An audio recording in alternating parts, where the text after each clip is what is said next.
Spoilers! Yeah, spoilers. This review is going to contain spoilers. Go watch it.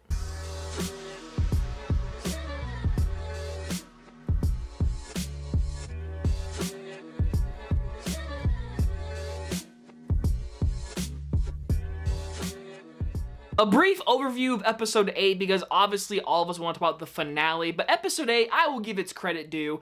It is a good episode, but just like every other show in the entire world, whenever there's a season finale, 9 times out of the 10, episode beforehand is set up for the finale. Maybe there's a few shows that have all the big moments in the episode prior, and then the finale is kind of like wrapping things up and then leaving open doors for the next season.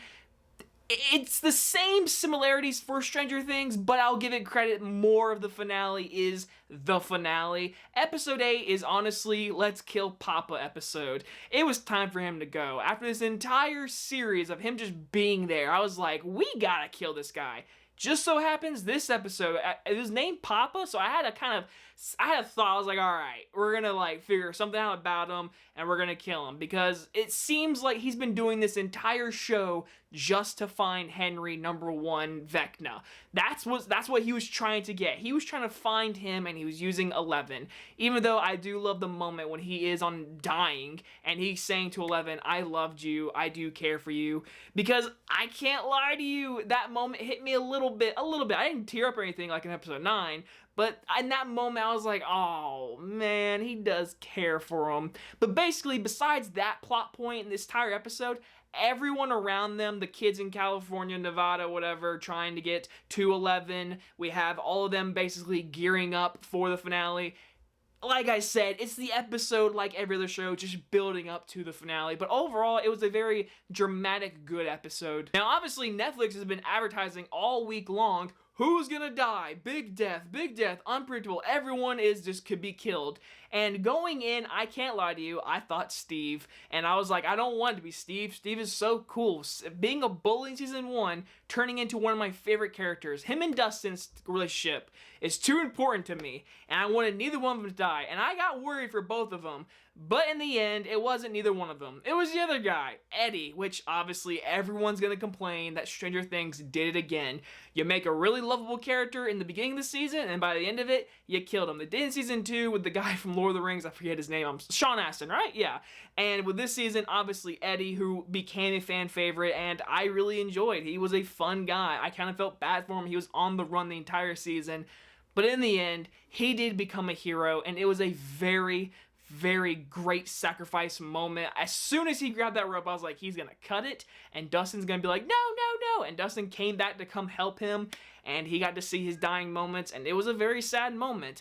But I will say, the part that really got me was when Dustin gave the pick to his uncle. That moment, telling him that, hey, he is gone, that broke me. Now, like I said, my biggest issues is some of the pacing. I think my biggest criticism with this finale, and a little bit with episode 8, there was too much red herrings. I mean, they tried their so darndest, these 2 episodes, especially the finale. For it being 2.5 hours long, there is like a total of 20 minutes in this finale that is dedicated to characters with singular moments of red herring saying, oh, we're gonna go on a date on a Friday. Oh, you can talk to me anytime you want. They're doing these things to make you feel bad, like, oh my god, they're gonna die, because that's what shows and movies do. They give character hope, and then when these kind of like dark moments happen, they slash them away. And every person got their moment of like, I love you and I can't wait to do this in the next future with us.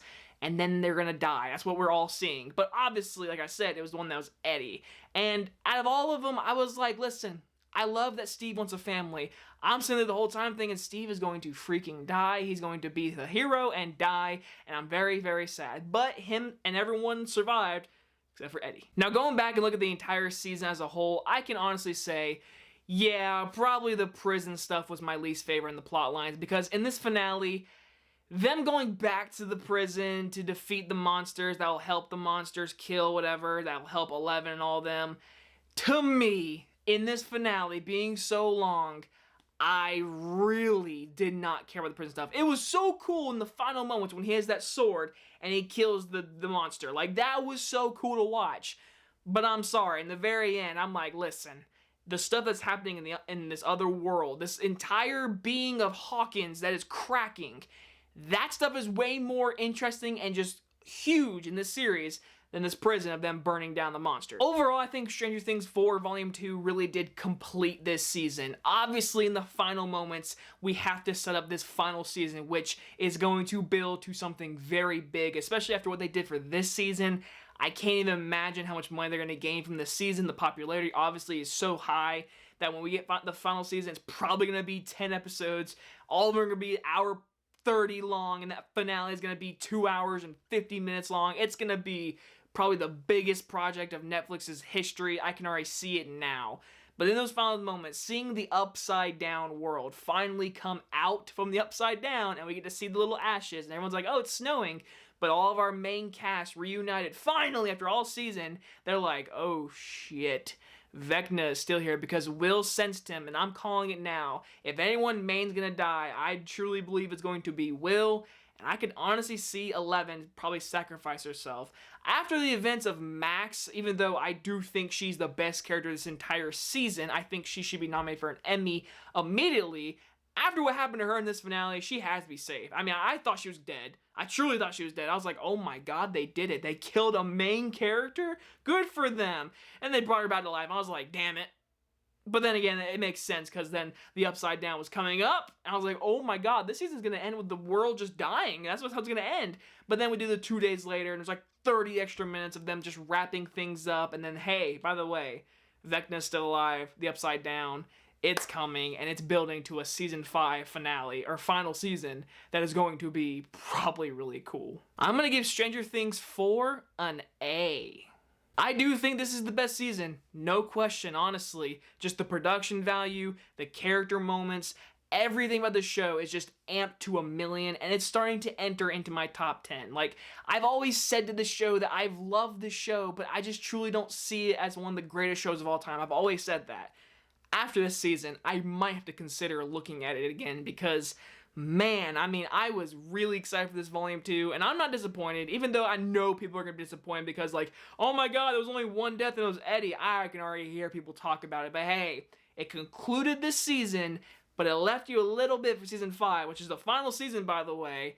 And I can already tell you, with Vecna being really pissed and hurt now, oh yeah, he's killing some main characters. I guarantee you at least 2 main characters will die next season. I'm calling it.